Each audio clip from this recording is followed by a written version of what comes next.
Buenas tardes, entonces vamos a comenzar con la clase del día de hoy. Si nosotros recordamos, nosotros habíamos empezado a ver lo que es las anemias ya como una patología propia. Habíamos visto hasta antes de esto lo que son las anemias, pero en líneas así generales. ¿Qué alteraciones va a tener el volumen corpuscular medio? ¿Qué factor tiene la hemoglobina corpuscular media, etcétera, etcétera? Entonces, lógicamente ahora vamos a ver la parte propiamente que engloba lo que es una anemia. Para eso habíamos quedado, si mal no recuerdo, en esta diapositiva, donde en esta diapositiva nosotros vemos los diferentes grupos por edad que van a existir y lógicamente las alteraciones porcentuales de lo que es la parte de la hemoglobina. Entonces, nosotros tenemos que ver que, por ejemplo, una persona mayor va a tener un parámetro referencial de más o menos 14.5 a 18.5 de hemoglobina, que lógicamente este valor se va a ver alterado, modificado por causales propiamente externas, como por ejemplo la edad, el sexo, si viven o no a nivel del mar o si tienen algún otro tipo de factor propiamente predisponente. Por ejemplo, un obeso, un hipertenso va a tener alteraciones, que eso ya es por una enfermedad desde el punto de vista modificable en este sentido. En cambio, si fuera una persona, entre comillas, enteramente sana, no tendría que tener algún otro tipo de causal ni de factor. Entonces, desde ese punto de vista se maneja con estos parámetros referenciales. También tenemos que ver que en la mujer embarazada hay alteraciones porque la mujer embarazada va a tener factores propiamente mediáticos, como ya no olviden que la misma placenta, que el mismo proceso embrionario va a dar otro tipo de causalidad o de factor que también conlleva a otro tipo de sistema o alteración. Durante los primeros 6 meses de vida, básicamente existen alteraciones propiamente en la hemoglobina que, como les comentaba la última clase, nosotros tenemos que tener mucho cuidado en este sentido. ¿Por qué tenemos que tener mucho cuidado? Porque lógicamente voy a tener algún tipo de causalidad. Existen factores que al tener un recién nacido podemos sacar un examen completo de sangre y al sacar el examen de sangre podemos encontrar, póngale una hemoglobina de 9 y pensar que el paciente está teniendo un cuadro de una anemia y tal vez hacer mal diagnóstico pensando que es una anemia hemolítica o una alteración en el factor RH, etcétera, que no es real. Entonces tenemos que ver la parte propiamente desde ese punto de vista, que entre los primeros 6 meses de vida, propiamente la hemoglobina varía o oscila entre 9 y 10 miligramos por ciento. Básicamente la anemia, como ya ustedes conocen, como ya recuerdan, es un conjunto de síntomas o signos que lógicamente desde el punto de vista semiológico, conjunto de signos y síntomas es denominado un síndrome, que lógicamente un síndrome en líneas generales tiene características multifactoriales. Van a ser diferentes entidades propiamente internas o externas del sistema nervioso que puede conllevarme a tener otro tipo de causalidad. Por ejemplo, una fiebre. ¿Y por qué se ha dado la fiebre? Puede darse por un proceso infeccioso, un proceso viral, bacteriano, etcétera, etcétera. Que eso va a conllevarme una anemia, pero ya es una anemia de características hemolíticas desde ese punto de vista. Los trastornos del crecimiento, lógicamente un paciente que tiene una anemia no va a poder desarrollar de buena manera la parte de la médula ósea. También desde el punto de vista general la médula ósea tiene la característica médula ósea roja, médula ósea amarilla. Entonces desde ese punto de vista se altera el crecimiento propiamente o el desarrollo de órganos que van a depender de esta función. Para ser exactos propiamente, la sangre va a llevar nutrientes, va a desintoxicar, va a llevar oxígeno, otras causalidades que también nosotros podemos conllevar. O sea, las personas que son pequeñitas en tamaño, si vale el término, o que tienen una alteración en el desarrollo propiamente estatural, o sea, la estatura, tendríamos que descartar un cuadro de anemia. Vamos a ver que más adelante las anemias en los niños es más común encontrar la anemia ferropénica por déficit de hierro, porque llega un momento donde el niño no quiere comer carne o no le gusta comer carne y tiene otro tipo de alteraciones o factores también. Puede considerarse de igual manera la parte de la anemia no como una enfermedad propiamente hematológica, sino se puede considerar como enfermedades propiamente de otra funcionalidad o etiología. En este caso, lo más habitual es encontrar enfermedades como son la parte renal. Los pacientes renales van a tener más predisposición a tener una enfermedad propiamente tipo anemia. Sí. ¿Y por qué se da esto en los pacientes renales? Lógicamente porque no olvidemos que el riñón genera una hormona que es la eritropoyetina, y la eritropoyetina ayuda en la eritropoiesis. Entonces, y que una función del riñón es generar esa hormona.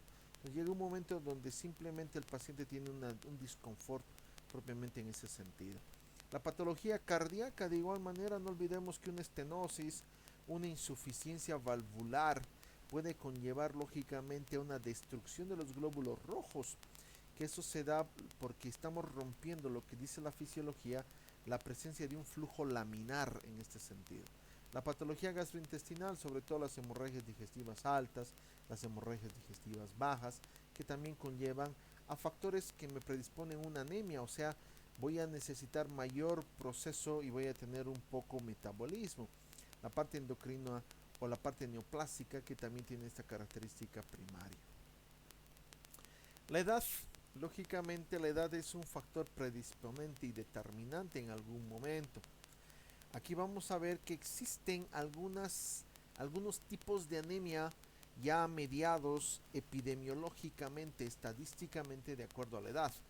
Se ha visto que en los recién nacidos es más común encontrar como causal de una anemia la hemólisis o una hemorragia aguda. La hemólisis se da por alteraciones en los factores RH.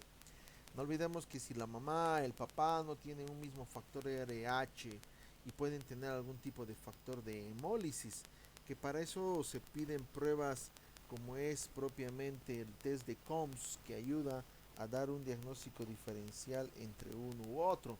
O la hemorragia aguda por una alteración propiamente, una malformación a nivel del sistema que también conlleva en ese sentido.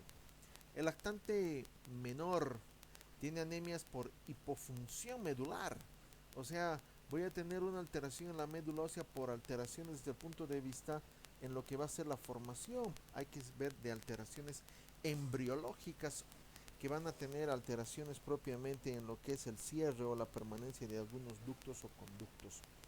El lactante mayor o preescolar, como les decía, la anemia más común es ferropénica. Es por eso que a veces el niño no va a tener una causalidad y necesitamos nosotros cohibir o comprimir este tipo de factor. El escolar y el adolescente va a tener hemoglobinopatías o linfomas. Y ahí tengo que pensar, y miren, ya aparece la parte de un linfoma. Y los linfomas, no olvidemos que ya vamos a ver cuando hablemos de procesos tumorales o cancerígenos, son procesos propiamente inflamatorios crónicos que pueden conllevar a un linfoma Hodgkin, un linfoma no Hodgkin, un síndrome mielodisplásico, una mielodisplasia aguda, una mielodisplasia crónica, etcétera, que ya en un adolescente o escolar yo tengo que pensar, incluso pensar en patologías como va a ser una leucemia, también tengo que pensar en ese tipo de características o factores. La clasificación se clasifica la anemia según la evolución, según la morfología, su fisiopatología y la amplitud y distribución de los eritrocitos. Al hablar de la evolución yo voy a denominar pues que hay una anemia aguda, una anemia crónica.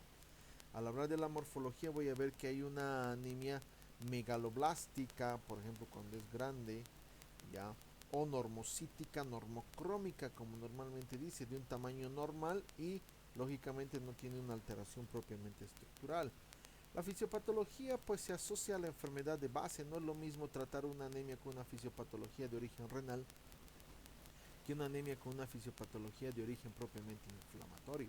Y lógicamente la amplitud y la distribución de los eritrocitos, que esto se media por el factor propiamente determinante.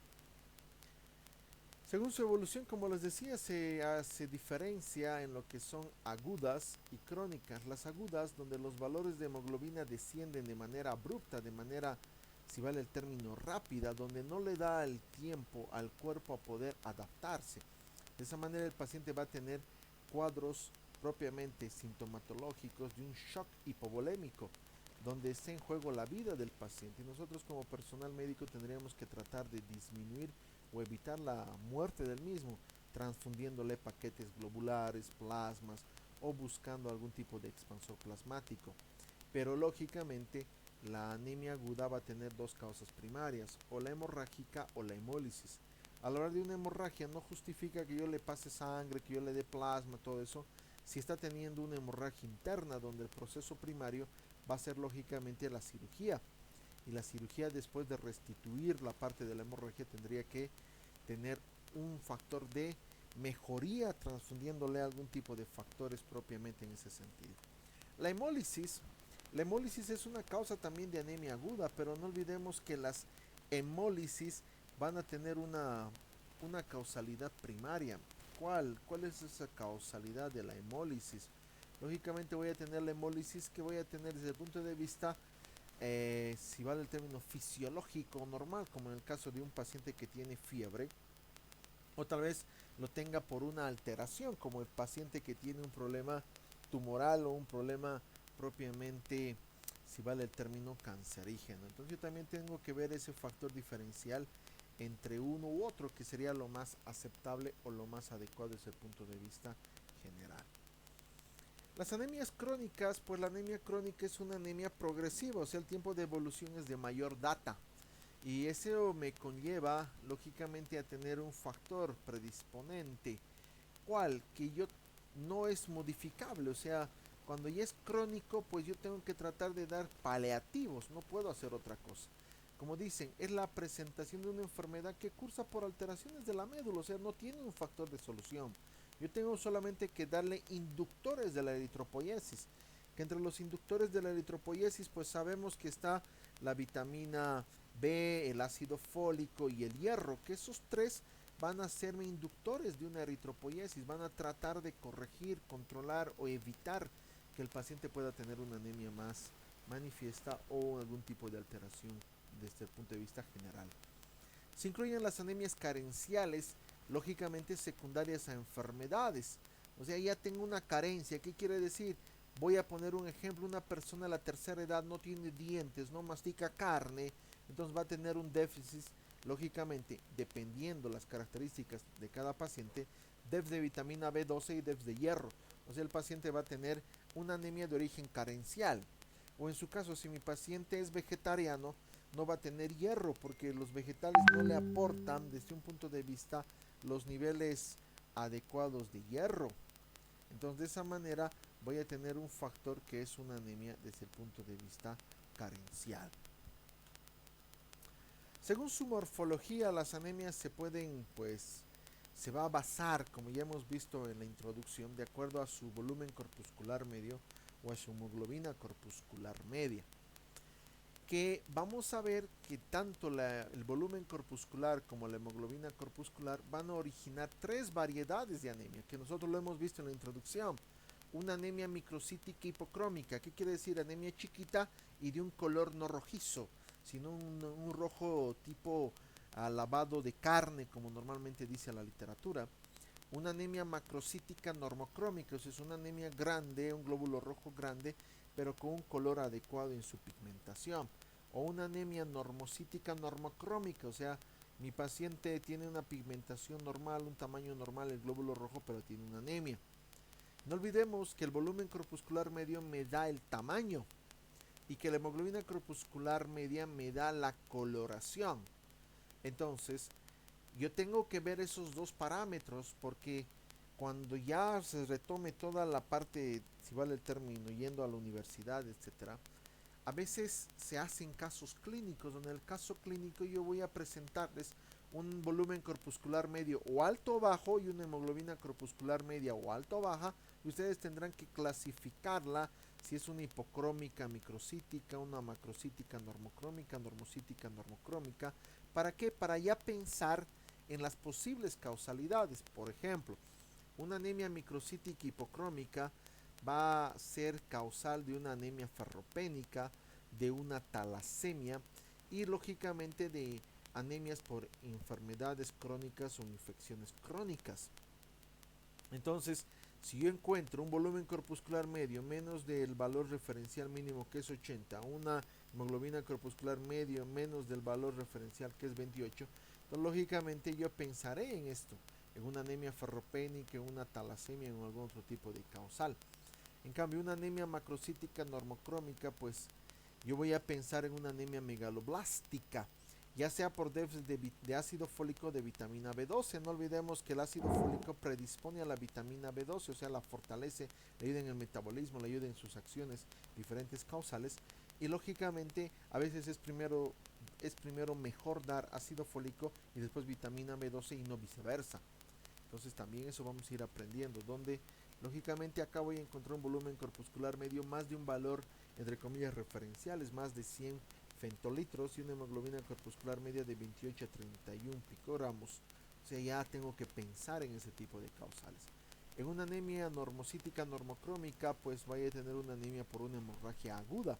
O sea, cuando yo encuentro una anemia normocítica normocrómica, el paciente está perdiendo sangre por algún lado.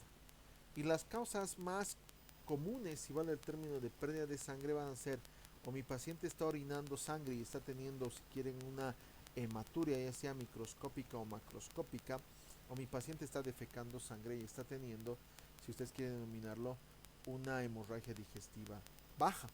Pero también puede darse una hemorragia digestiva alta y que también tenga una característica propiamente normocítica normocrómica, donde van a ver que los valores referenciales tanto del volumen corpuscular medio como de la hemoglobina corpuscular media son normales. Entonces yo también tengo que hacer ese diagnóstico diferencial entre uno u otro. Según su fisiopatología, yo lo puedo dividir en dos, en las regenerativas, que son aquellas que se van a poder regenerar, si ustedes quieren denominarlo, donde va a haber un estímulo, donde va a haber un estímulo a nivel de lo que es la misma eritropoiesis, y de esa manera la médula ósea va a tener una forma de regeneración, o sea, simplemente va a captar la parte propiamente hematológica, esta alteración, y los glóbulos rojos van a empezar a procrearse de una línea más rápida. De esa manera se llaman regenerativas, que esto se da como un factor de respuesta frente a una anemia hemolítica o una anemia hemorrágica. O sea, una anemia hemolítica donde yo tenga o es un proceso normal secundario, un proceso infeccioso o es un problema tumoral cancerígeno, y una hemorragia aguda, entonces voy a tener un factor regenerativo, voy a tener mayor estímulo. El único detalle que cuando nosotros encontramos este tipo de anemias va a ser de que los glóbulos rojos a veces no se forman de buena manera. Salen o muy pequeños o muy inmaduros o con algún tipo de alteración que puede ser sobre todo en su forma. En la otra cara de la moneda, desde el punto de vista fisiopatológico, son las anemias arregenerativas, que como dice no hay regeneración, no abastece la regeneración. De esa manera la respuesta reticulocitaria es baja y se va a subdividir en alteraciones en la síntesis de la hemoglobina, o sea, voy a tener una alteración en el componente hemo y en el componente globina. Voy a tener una alteración proteica sintética, alteraciones en la eritropoiesis por medio de la eritropoietina, no, donde mi paciente enfermo renal crónico no tenga una síntesis propiamente de eritropoietina. ¿Y qué le va a ocasionar esto? Alteraciones en ese sentido. ¿Qué voy a tener? Una anemia regenerativa porque no tengo cómo se pueda regenerar nuevamente el glóbulo rojo. Algo ha fallado en ese sistema. Secundaria, enfermedades. Lógicamente, las enfermedades no van a ser enfermedades agudas, van a ser enfermedades crónicas. No quiere decir que una faringoamigdalitis, no quiere decir que una apendicitis, no quiere decir que una neumonía me va a ocasionar lógicamente una anemia regenerativa. Pero estamos hablando totalmente diferente si vale el término, un abdomen agudo con una peritonitis o si es un EPOC. Entonces ya son enfermedades crónicas que lógicamente en algún momento me va a dar esa regeneratividad del mismo glóbulo. Y el estímulo eritropoyético bajo, donde lógicamente eso se va a deber a una alteración propiamente de hormonas que van a regularizar. No olvidemos que también existen hormonas que van y regularizan propiamente el factor eritrocitario. Nosotros tenemos que tener ese factor diferencial. Según la amplitud de distribución de los eritrocitos, yo puedo pues ver si voy a tener dos. Uno, ¿serán homogéneos o serán heterogéneos?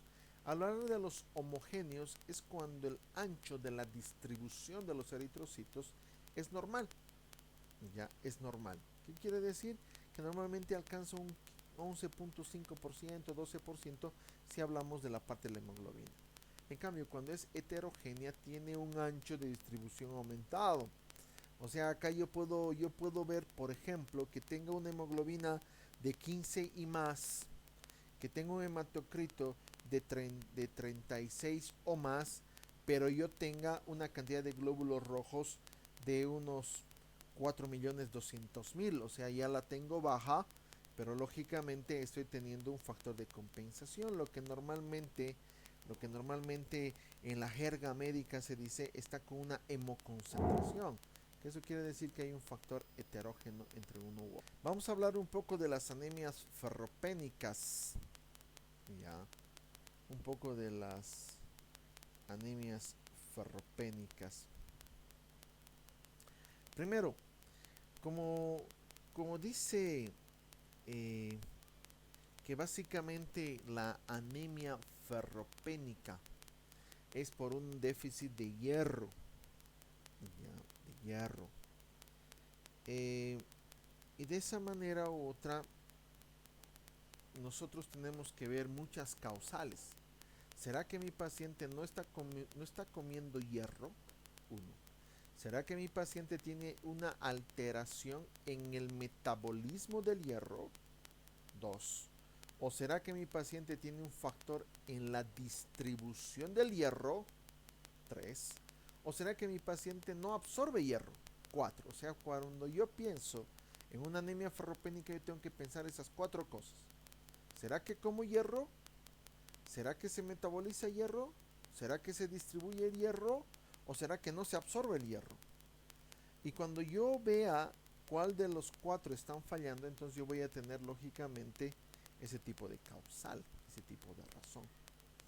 Entonces, la deficiencia de hierro es la causa más frecuente de anemia, es una de las causas más habituales y más comunes de anemia. Estadísticamente, mundialmente, las anemias por déficit de hierro está tan estudiada y es tan habitualmente que a cualquier anemia en su mayoría, así a cualquier anemia en su mayoría, se le da hierro, pensando que estadísticamente, epidemiológicamente, simplemente es por déficit de hierro. Pero no olvidemos que tenemos que hacer diagnósticos diferenciales y para eso está lógicamente los volúmenes corpusculares, la hemoglobina corpuscular e incluso la clínica que vamos a ir viendo. Básicamente la anemia ferropénica es más común en lactante y en preescolar, ya que oscila entre los 6 a 18 meses propiamente. Si vamos a hablar entre los lactantes, estamos hablando de los 6 hasta más o menos el año y medio de vida. A partir de ahí hasta un preescolar, aquel que esté en el kinder, en el prekinder. Entonces ese es un grupo propiamente general, donde de una manera u otra van a ver que sigo tratando de entender por qué, pero la mayoría de los niños en ese grupo no quieren comer carne, que es una fuente importante de hierro. Y lógicamente a veces los padres cometemos el error de no insistirle. Y eso conlleva, ya vamos a ver, a una alteración propiamente desde el punto de vista de la anemia. En pacientes con recién nacidos normales de término, tienen reservas adecuadas de hierro hasta 4 a 6 meses. Ojo, recién nacido de término, estamos hablando de un recién nacido propiamente de 39-40 semanas. Pero imagínense un niño que nace a las 37 semanas, o sea, otro que puede nacer pretérmino. Entonces ese tipo poblacional de recién nacidos va a tener mayor tendencia a tener lógicamente o a cursar una anemia ferropénica. Como les decía, básicamente la anemia ferropénica es uno de los tipos de anemias pues más habituales o más comunes en líneas generales, que incluso se comete errores y se da una suposición equívoca de que se cree que todas las anemias cursan con ese factor. Entonces, como les decía, cuando yo me encuentro con un paciente, entre comillas, que va a tener una alteración de lo que es el hierro, ya sea identificándole por el volumen corpuscular, la hemoglobina corpuscular media, etcétera. Entonces yo tengo que ver las causas. O no está comiendo o el aporte es bajo, o no se está absorbiendo porque pasa algo a nivel de lo que es el intestino, para ser más exactos. No se está distribuyendo porque tal vez tengo una alteración en la ferritina, transferrina, o mi cuerpo no lo está absorbiendo. La causa más habitual, la causa más común de cursar una anemia ferropénica es porque simplemente el aporte es muy bajo o inexistente. Ya. Es por eso que se trata de clasificar, si vale el término en líneas generales, esto. Y se ve que el primer año de vida el aporte de hierro es muy limitado, ya es muy limitado. ¿Por qué? Porque lamentablemente durante el primer año de vida está un denominativo, lactancia materna exclusiva. O sea, en otras palabras, se le da al bebé, se le da pura teta, si quieren denominarlo, o leche. En otras palabras, básicamente los aportes son totalmente diferentes. Pero algún grupo poblacional desde el punto de vista pediátrico nos se dan cuenta de que el aporte es tan disminuido que empiezan a usar papillas, ya sean sintéticas o, si vale el término, eh, algún tipo de fruta o verdura al vapor donde ya se le hace como una papilla domiciliar para tratar de aportar el hierro durante el primer año de vida. Entonces se trata de hacer eso. En la adolescencia, básicamente las personas que más tienen un factor o una predisposición por déficit de hierro son las mujeres, sobre todo cuando están en etapa reproductiva. Ya.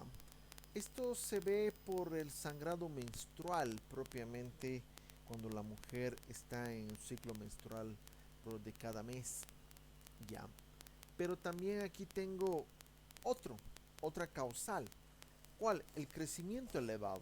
Hay personas, hay jóvenes que se desarrollan más rápido que otro grupo poblacional de la misma edad, del mismo sexo, etcétera. Que eso se debe a factores desde el punto de vista, eh, si usted quiere denominarlo, hormonal. Entonces, se asocia a eso, se ve.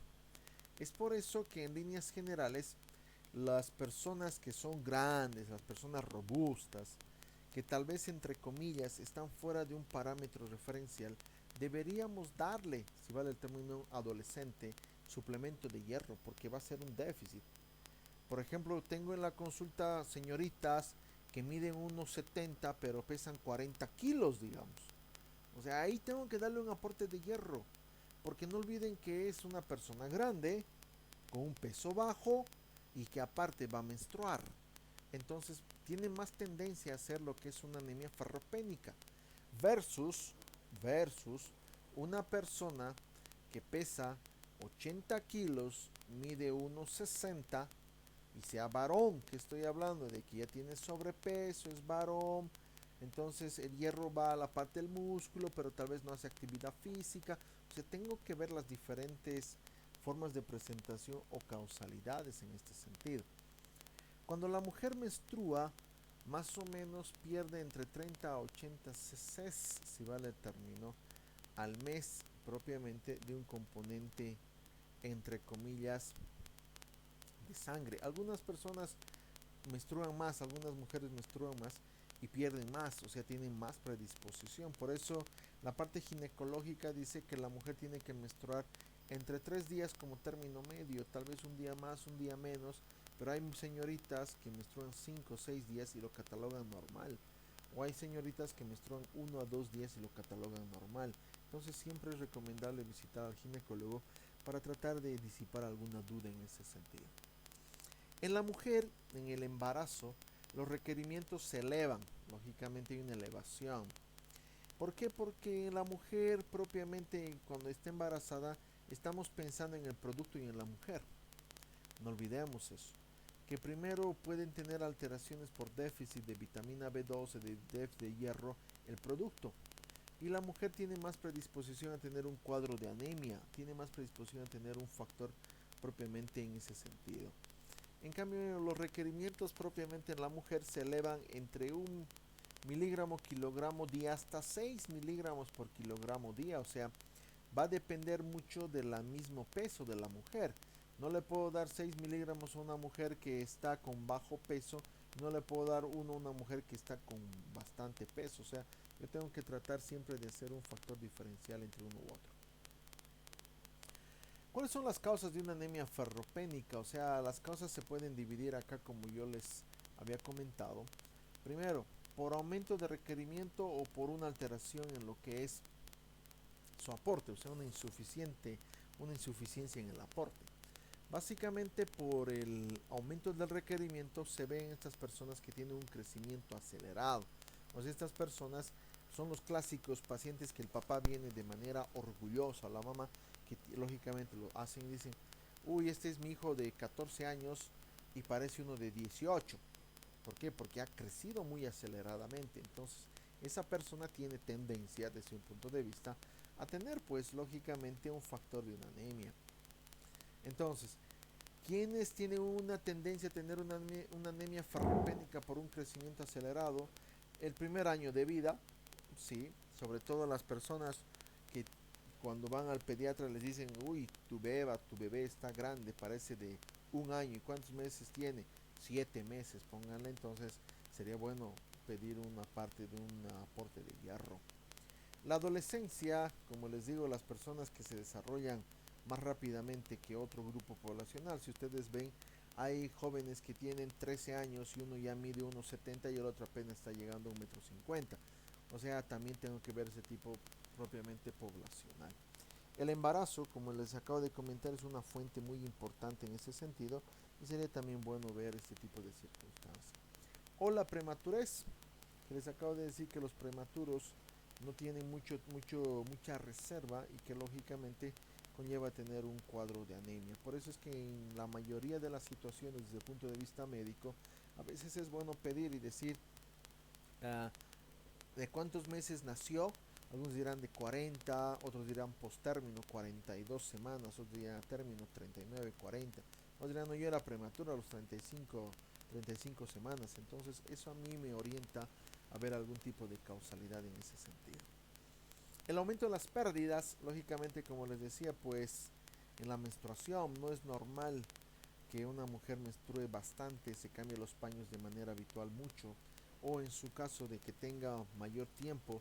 Yo he conocido a varias pacientes que han acudido a mi consultorio donde menstruaban 6 días, algunas 8 días y lo catalogaban normal. Porque hay que ser sincero, en algunos países hay una libre apertura de lo que es la parte propiamente del desarrollo sexual del hijo y de la hija, pero en otros países sigue existiendo algún tipo de tabú en ese sentido. Entonces también hay que tener una orientación. Y cuando hacemos un examen físico general, un examen semiológico, es bueno preguntar cuántos días el paciente menstrua. La pérdida de sangre, que como les decía, puede de dos maneras habituales, o defeca con sangre o orina con sangre. Entonces yo tengo que pedir sangre oculta en heces para ver si, lógicamente, defeca con sangre, que el paciente no se percata, que es muy diferente decir que mi paciente tiene melenas o tiene una hematoquesia, totalmente diferente, a que mi paciente pues tenga una gastritis crónica reagudizada, una gastritis enemantosa, donde simplemente con cada defecación el paciente pues pierde sangre. Entonces también tengo que ver ese tipo de causalidad. Un aporte insuficiente, donde voy a tener una dieta insuficiente o inadecuada. Aquí están pues donde yo encuentro más hierro, en la carne roja. Pero a mí no me gusta la carne, yo quiero pollo, pues el pollo es rico en proteínas. Entonces ahí también voy a tener un tipo de déficit. Ya. Y lógicamente las reservas insuficientes o disminuidas al nacimiento. Como les decía, un niño nace pues con reservas, pero a veces de una manera no muy correcta, si vale el término, las reservas se usan muy de golpe y eso conlleva a tener una alteración. O en su caso la mala absorción intestinal. Las personas que tienen el famoso colon irritable. Me pongo nervioso, tengo diarrea. tengo un tipo de estrés, tengo diarrea. Eh, tengo algún tipo de aflicción, tengo diarrea, el famoso colon irritable. O en su caso las enfermedades colónicas, un síndrome de Crohn, ya voy a tener un déficit de anemia, una anemia ferropénica, una enfermedad inflamatoria intestinal, voy a tener una anemia ferropénica. Entonces, alteraciones propiamente intestinales, incluso se ha visto en líneas generales que el intestino tiene lo que son microorganismos que me pueden conllevar a tener uno u otro tipo de alteración, entonces también ese es un tipo de causalidad. Los procesos infecciosos pueden, si vale el término, desplazar al hierro, sí. O sea, quiere decir que un proceso infeccioso, en otras palabras, qué sé yo, pues una neumonía, pues una peritonitis, pues si vale el término, una gastroenteritis infecciosa, incluso una fiebre tifoidea o cualquier proceso infeccioso, no olviden que va a depender mucho de los procesos propiamente, ya sea si es origen bacteriano o viral, ¿verdad? Ahora, nosotros vamos a ver y vamos a hablar siempre de lo que está en boga ahora. Por ejemplo, un COVID-19 ocasiona diarrea, pero es de un proceso propiamente viral. Esa diarrea, el proceso propiamente viral, me le va a predisponer una anemia, me va a hacer una anemia.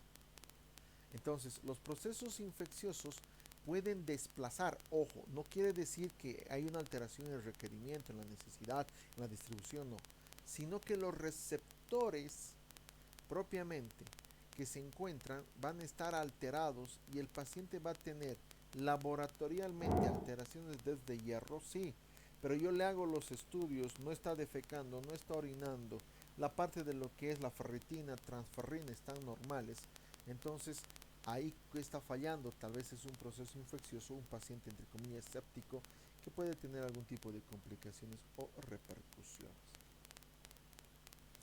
¿Cuáles son las manifestaciones clínicas? Propiamente, lo primero que yo tengo que hacer en el paciente para poder pensar en una anemia ferropénica es el interrogatorio. Lo primero, lógicamente acá yo tengo que ver algunas cosas importantes en este sentido. Como cuáles, por ejemplo, las cosas importantes. Primero, tendré que decirle al paciente, preguntarle al paciente cuál es el tipo de dieta que el paciente tiene, ¿no? Tal vez el paciente es un paciente que no come carne porque no tiene plata. Tal vez es un paciente que no come carne como yo tengo muchos pacientes. No como carne porque mis dientes me duelen y no tengo dinero para ir al dentista. Entonces yo tengo que ver el tipo de dieta, lógicamente el depth de la ingesta de los alimentos. Tengo que ver si hay exceso de carbohidratos y leche, porque la leche también cohibe o para lo que es la absorción de lo que es el hierro. Los carbohidratos compiten, entonces también tengo que ver eso.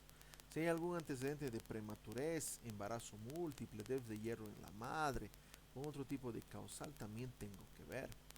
Y lógicamente los antecedentes de patología perinatal, si ha tenido algún tipo de alteración en desarrollo, crecimiento, si la madre ha consumido, si vale el término, lo que es el hierro suplementario, ¿no? Si hay pérdida de sangre, o sea, qué color son las heces, si hay epistaxis, disnea, pensando en un problema cardíaco pulmonar, si hay hematuria, hemoptisis, yo tengo que ver eso. Si existen trastornos gastrointestinales como una diarrea, una esteatorrea que altere propiamente la absorción, tengo que ver la parte de la procedencia. Hay algunos pacientes, por ejemplo acá en Bolivia, cuando un paciente ya dice soy del Chaparé, entonces ya tiene parásitos y se saca un coproparasitológico porque puede tener yardias, puede tener amebas, incluso puede tener uncinarias. Entonces yo tengo que ver esas características, ya simplemente, aunque suena un poco discriminador, pero no, lamentablemente es muy real. El paciente del Chapare pues ya tiene tendencia a tener parásitos. El examen físico, lógicamente el examen físico puede tener un factor o algún factor de evidencia en el examen físico.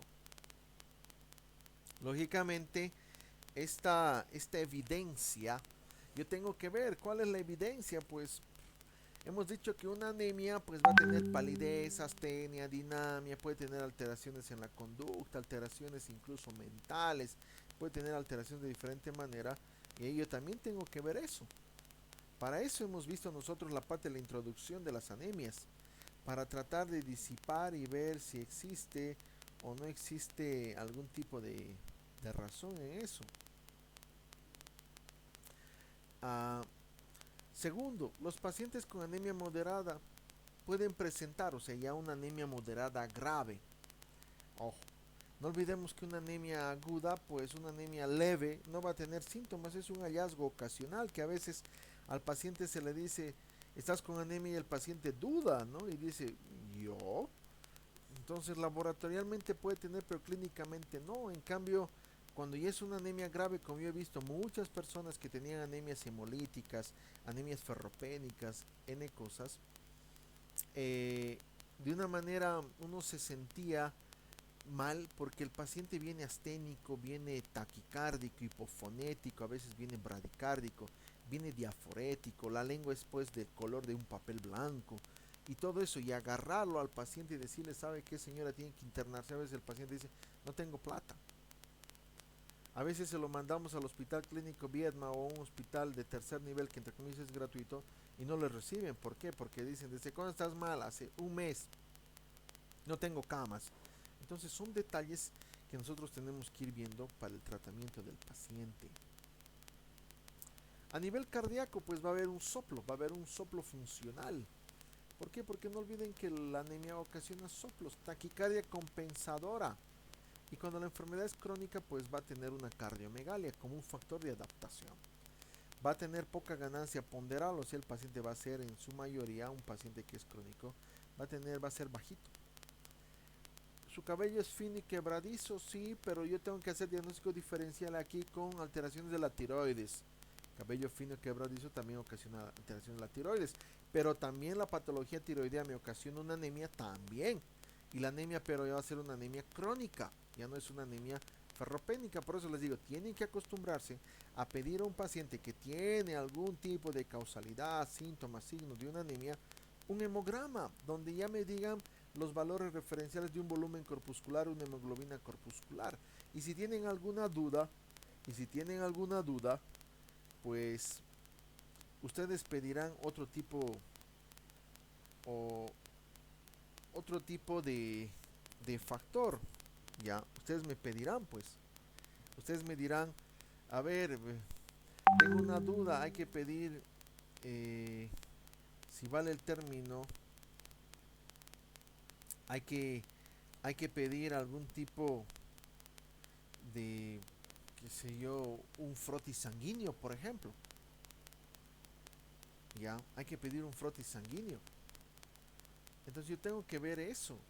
Tengo que ver esos detalles y tratar de identificar esas características, lógicamente, para tratar de ver, ¿verdad? Ahora, si yo encuentro y veo un paciente que tiene una coiloniquia, ¿qué es coiloniquia? Es cuando las uñas eh, es cuando las uñas de una manera u otra pues están medio quebradas, tienen líneas las uñas. Que si ahorita las personas que estamos aquí pasando el aula, cuando está pasando el aula, se tocan las uñas en sentido inverso a lo que se cortan, van a ver que algunos tienen líneas. Esas líneas se hacen más evidentes en los pacientes que tienen una anemia. O sea, a un principio voy a tener esas líneas que lógicamente pues es una anemia. Pero ya cuando tengo una uña como en forma de cuchara, pues eso ya es una anemia grave, es una anemia crónica, es una anemia casi severa. Que si ustedes van a ver en la práctica cuando ya seguramente vuelvan a los hospitales, en todas las uñas. Si ustedes ahorita agarran sus uñitas y las pasan, si vale el tema de lateral a lateral, muchos van a percibir que hay como una especie de líneas de porción quebradiza y eso es porque están con depths de hierro. Ahora, si se ¿Y hacen eso se ve laboratorios en todas para las ver la uñas, doctor, o ferritina, solo en fosferrina, algunas? para ver una hemoglobina, o perdón, un hemograma en busca de una alteración en la hemoglobina corpuscular, alteraciones en el volumen, van a ver de que tienen déficit de hierro. ¿Es por qué? Porque en el diario vivir dice que el ser humano tiene que consumir más o menos 300 gramos de carne al día. O sea, en otras palabras dice, o comes carne en la sopa o en el almuerzo o comes carne en la cena, ¿verdad? Pero hay personas de que hay que ser sinceros, a veces no alcanza o no pueden o simplemente no quieren y comen pollo en el almuerzo y comen pollo en la cena, o en la cena toman un té o comen un sándwich. Entonces ahí que tienen, va a ir disminuyendo sus niveles de hierro a nivel propiamente como reserva. Entonces ya cuando el paciente tiene una uña medio aplanada, ya como una cuchara, si vale el término la uña, como una cuchara, sobre todo esto yo he visto en las personas del área rural, en las personas del campo, en las personas que mastican coca. Entonces se tiene un déficit de hierro pues extraordinariamente muy alto. Y esas personas que tienen cardiomegalia, y lamentablemente nosotros cometemos un error, decimos cardiomegalia, Chagas, le saco Chagas, no tienes Chagas. Entonces ahí está la duda, ¿y por qué entonces tienes cardiomegalia? Pues porque el paciente ha tenido una anemia ferropénica crónica y su cuerpo ya se ha adaptado, ya se ha adaptado. E incluso las personas del área rural van a tener soplos, y los soplos nosotros vamos a creer que es una estenosis aórtica, que es más común de encontrar. Entonces yo tengo que hacer siempre diagnóstico diferencial. Por eso hay, y ustedes se van a percatar que en la parte propiamente clínica les dicen, voy a pedirte exámenes de rutina, les dice el médico. ¿Y cuáles son los exámenes de rutina? Un hemograma, un copro y un ego, o un examen general de orina. Esos son exámenes de rutina. ¿Por qué? Porque ahí yo voy a encontrar alteraciones. Por ejemplo, sangre, parásitos, ya me da a pensar en un tipo de enfermedades. En el hemograma voy a encontrar alteraciones en la sangre, alteraciones en el volumen corpuscular, alteraciones en segmentados, ya me da otro tipo de pantallazo para buscar una enfermedad. En el examen general de orina, infecciones urinarias, o presencia de sangre, oxalatos de calcio para pensar en otra enfermedad. O sea, cada causalidad tiene un fundamento, doctores. Ahora, otros son la atrofia de las papilas linguales. Este es el clásico paciente que dice, pues, siento como que mi lengua es áspera, o en su caso cuando una persona está, qué sé yo, van a ver sobre todo en las señoritas, cuando tienen una anemia ferropénica, y algunos varones que no les gusta comer mucha carne, sino solamente pollo, van a ver que las papilas de la lengua se hipertrofian y se hacen como una especie de protuberancias o una especie de elevaciones, que eso a la larga pues el paciente empieza a tener un disconfort de la lengua le empieza a doler, e incluso van al hospital y dicen tengo una bolita en mi lengua, y vemos si es una papila propiamente atrofiada, y le decimos pues tienes déficit de hierro y hay que sacarte esa papila o esperar a que se vuelva otra vez a reconstituir. Algunos dicen pero si yo como, y eso es un error, ¿no? El paciente le dice señora usted come, pero yo como, sí, pero usted no come lo que debe, usted come lo que puede. Entonces son diferentes causales que tenemos que tratar de identificar. Ahora la geofagia, también pues esto es común en niños, y yo les digo, yo de niño hacía geofagia, pero yo no sabía qué era eso. Básicamente es cuando un niño le gusta comer tierra. O sea, es un niño que sin darse cuenta, pues pasa su mano sobre un auto, y ese polvillo del auto lo chupa y siente un tipo si vale el tema, de gusto. O en su caso, yo he encontrado niños que están comiendo, si ustedes quieren denominarlo, un ladrillo. El ladrillo van y lo empiezan a comer como si fuera, o a chupar como un dulce. Y a veces los papás creen que tiene una alteración no muy evidente. Y lógicamente eso también se llama pica o geofagia, que es muy común en niños. Por eso a veces los niños están en el piso y están hurgando el piso con su mano, si su mano está lleno de tierra vulgarmente, y empiezan a chupársela. Y los papás creen que lo hacen porque son niños y no saben, no, porque el niño tiene un síntoma propiamente de cursar con una anemia ferropénica. Laboratorialmente, ¿qué encuentro? Laboratorialmente, pues acá como nosotros vemos, la anemia ferropénica es más común en niños, pero también estos laboratorios me sirven en todo grupo etario, en niños, en mujeres, en adolescentes. Primero, una concentración de hemoglobina disminuida. ¿Por qué? Porque la concentración de hemoglobina me denota la cantidad de hierro que yo tengo. Un hematocrito disminuido, porque el hematocrito dice la unión hace la fuerza. Entonces aquí se unen, si vale el término, pero no pueden hacer la fuerza. Entonces están con un hematocrito disminuido. Lo clásico que les he dicho, frotis de sangre. Frotis de sangre periférica, cualquier laboratorista debería hacerlo. El detalle es de que a veces el laboratorista no lo hace porque cuando, como en todo, ¿no? Creemos que esto no me va a servir porque yo voy a tener un cooler, voy a tener equipos que me van a sacar cosas más rápidas. Pero nadie nos dice pues que vamos a trabajar en un hospital grandote y que no vamos a trabajar en una posta donde simplemente yo voy a necesitar un frotis de sangre. En el frotis de sangre, ¿qué voy a encontrar? Una hipocromía, una microcitosis, una, una policromatofilia, o en su caso voy a presentar lo que es un punteado basófilo, o sea, voy a encontrar todo alterado. Mi glóbulo rojo chiquito, mi glóbulo rojo de una coloración pobre, y voy a encontrar que va a haber un estímulo en la regeneración, eso se llama policromatofilia. También puedo ver la parte de los reticulocitos, que esto se ve más si queremos hacer una biopsia, e incluso algún bioquímico nos puede reportar si tiene una destreza, que generalmente está normal, pero está aumentado y nosotros tenemos que investigar otros tipos de causales o factores. Las plaquetas están normales, pero si están elevadas hay que investigar pérdidas propiamente por algún sangrado extra, ya sea evidente o no evidente. Los leucocitos están normales y los índices hematimétricos se encuentran alterados, un volumen corpuscular medio, si vale el término, y una hemoglobina o una concentración de hemoglobina corpuscular media se va a encontrar disminuido.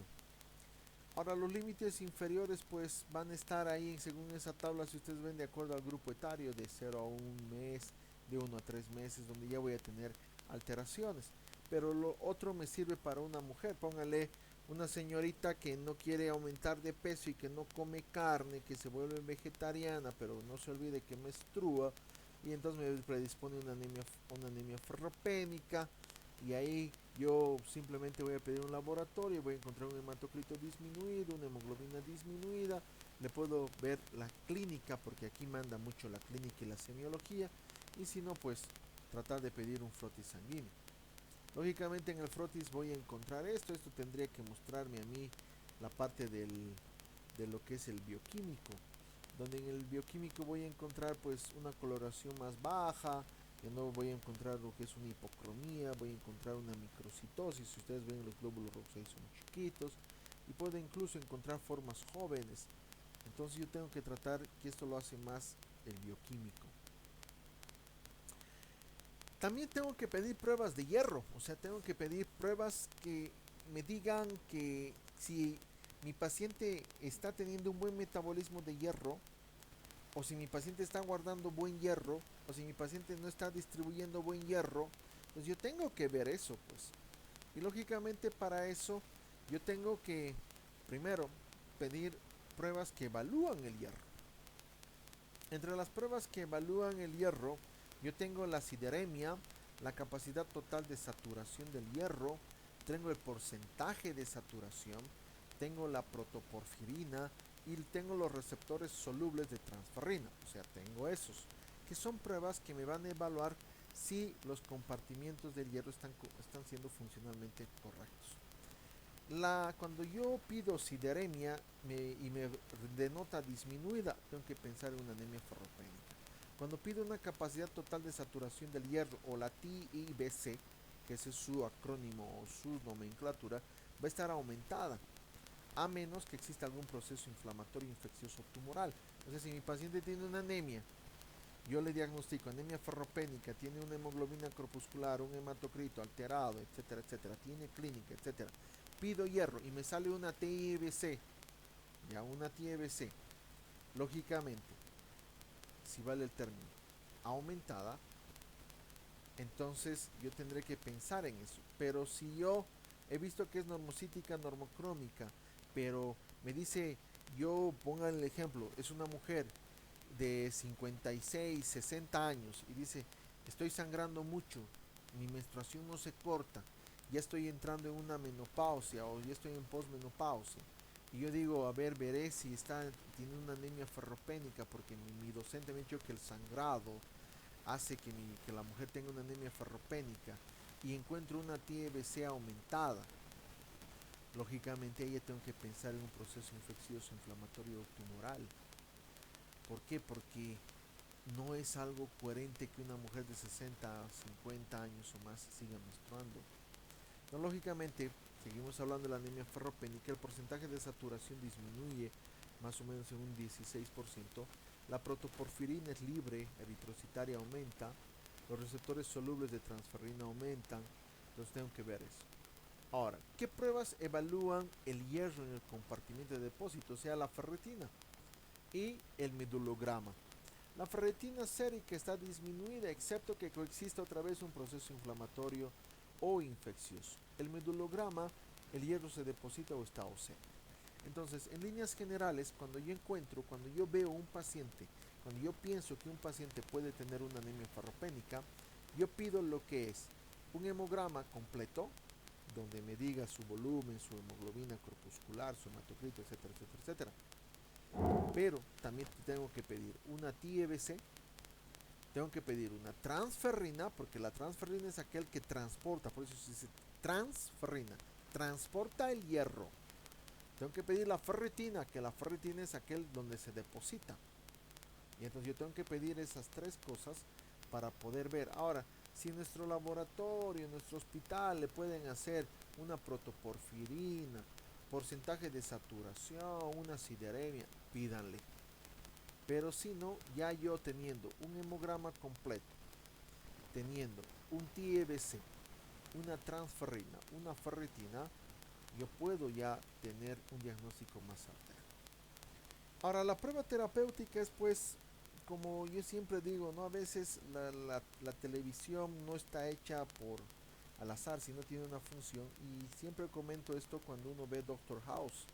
En Doctor House agarra y dice, puede ser esto, dale tratamiento. Y si no es, pues nos daremos cuenta y buscaremos otra. Entonces lo mismo sucede a veces cuando, pónganle, yo no voy a tener, si vale el término, yo trabajo en un centro de salud donde pucha, ni laboratorio hay, y viene con la sintomatología, no le voy a pedir una TBC, una ferritina, simplemente le voy a pedir un hemograma porque no da más, porque es un centro de primer nivel, si quieren denominarlo. Yo tengo que hacer la prueba terapéutica. ¿Cuál es la prueba terapéutica?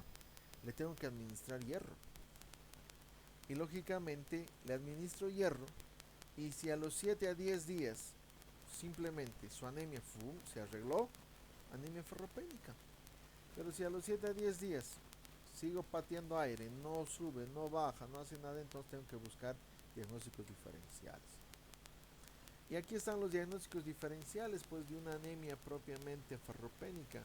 Las anemias ferropénicas se hacen diagnósticos diferenciales con una anemia crónica, con una talasemia menor o una anemia sideroblástica.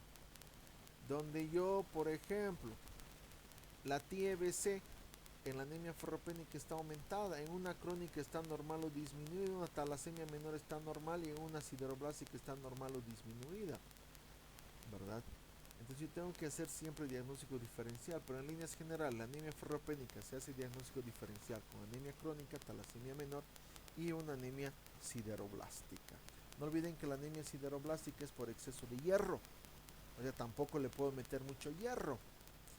Hay personas de que, después de darles la clase, que ya me ha pasado, dicen, no, el hierro me ayuda en la eritropoiesis, en la gametogénesis, me ayuda en la memoria, me ayuda en todo, y empezamos a tomar hierro sin darnos cuenta. Y a veces la dosis de hierro aumenta tanto que me provoca una anemia sideroblástica, donde simplemente voy a tener alteraciones a nivel de la mitocondria. ¿Y qué pasa? Voy a empezar a tener una complicación que es una anemia sideroblástica. Perdón, la diapositiva se me ha descompaginado, se me ha totalmente, pero lo vamos a explicarles. Primero, en el tratamiento yo tengo que ver dos cosas. O es para un reemplazo propiamente farmacológico, alimentar, que yo puedo usar, o simplemente hay algo que me está alterando, en otras palabras. Por ejemplo, por ejemplo, si yo le hago la anamnesis y mi paciente pues me dice soy vegetariano, entonces ¿qué le diré? Come carne. Si no quiere carne le daré hierro. O sea, eso es la causa. Si mi paciente le saco un laboratorio y tiene parásitos, uncinarias, esa es la causa. ¿Para qué le voy a dar hierro? Si su cuerpo absorbe, distribuye todo bien el hierro, entonces trataré el parásito, le daré tratamiento para la uncinaria. Si mi paciente tiene un síndrome de mala absorción intestinal, un colon irritable, y yo sé que me dice, yo soy muy estresado, muy nervioso, me preocupo fácil, entonces yo no le voy a decir, toma hierro, yo le diré, tómate un ansiolítico, anda al psiquiatra, o en su caso, hoy en boga, está muy en boga la parte de lo que son los probióticos, le daré un probiótico. Tengo que ver si la causa es propiamente modificable o no. Ya cuando, póngale, es un paciente que me dice, no, yo no quiero dejar de ser vegetariano, yo voy a ser vegetariano porque me siento bien, porque me da asco comer carne, etcétera, etcétera, cualquier tipo de causa, entonces yo tengo que darle un reemplazo. Ahora, para administrar, si vale el término reemplazo, yo tengo hierro bioral y tengo hierro endovenoso. Lógicamente, el endovenoso es para el paciente internado, ya el hierro endovenoso. En cambio, el hierro bioral pues es para un paciente ambulatorial. La forma más común de un reemplazo es con el sulfato ferroso. Ese es lo malo del sulfato ferroso, es que estreñe. Es lo malo, estreñe. Y el paciente se queja y dice, doctor, estoy estreñido. Pero a pesar de que le podemos explicar, el paciente no va a entender o va a venir a la consulta y decir, doctor, estoy estreñido. Pero el sulfato ferroso, la dosis es de 3 a 6 miligramos por kilogramo peso día. Esa es la dosis, de 3 a 6 miligramos por kilogramo peso día. Que para eso yo tengo que ver el peso, pues. Yo no puedo decirle a una persona que pesa 40 kilos, tómate una cuchara de hierro al día, y una persona que pesa 60, 80 kilos, decirle lo mismo, tómate una cuchara al día. No puedo, yo tengo que sacar de acuerdo al peso. Y lógicamente, la administración del hierro debería ser con estómago vacío. Con estómago vacío. Segundo, debería ser con algún cítrico para mejorar su absorción.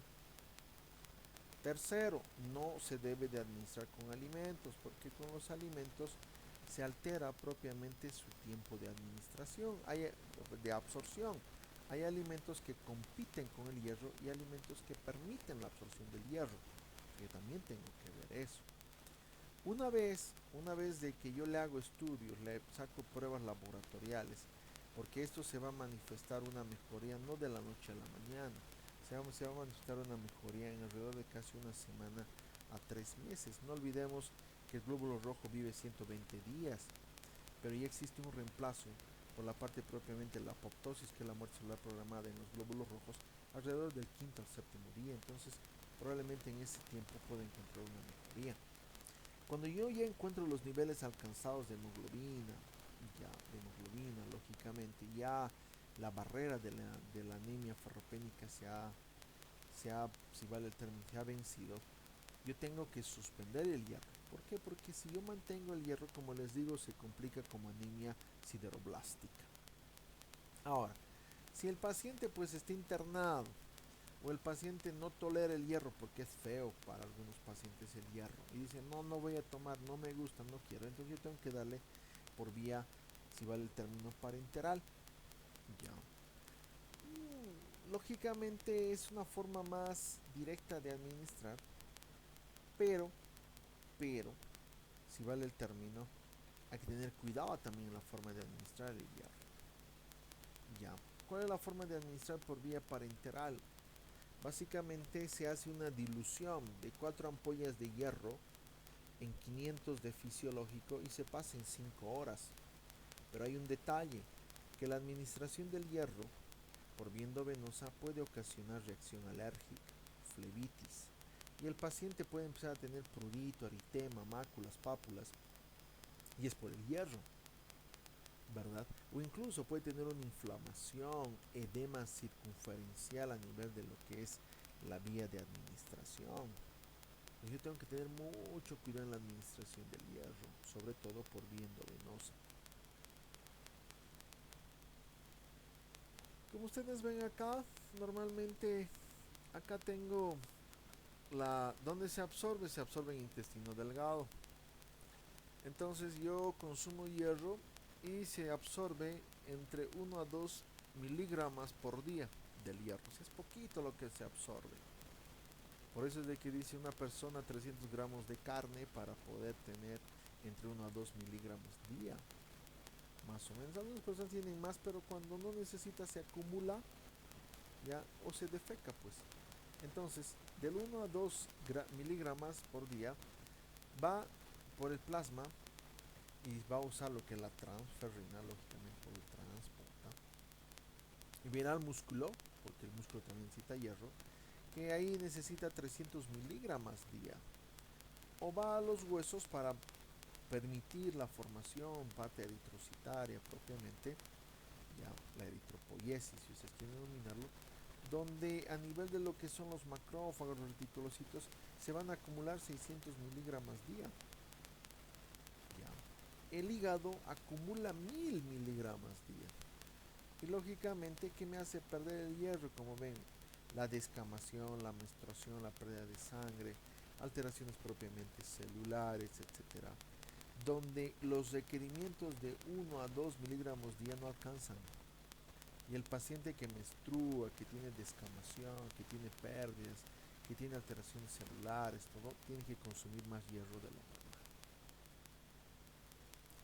¿Qué sustancias disminuyen el hierro, su absorción de hierro? El calcio, los fosfatos, los fitatos y los fenoles disminuyen la absorción.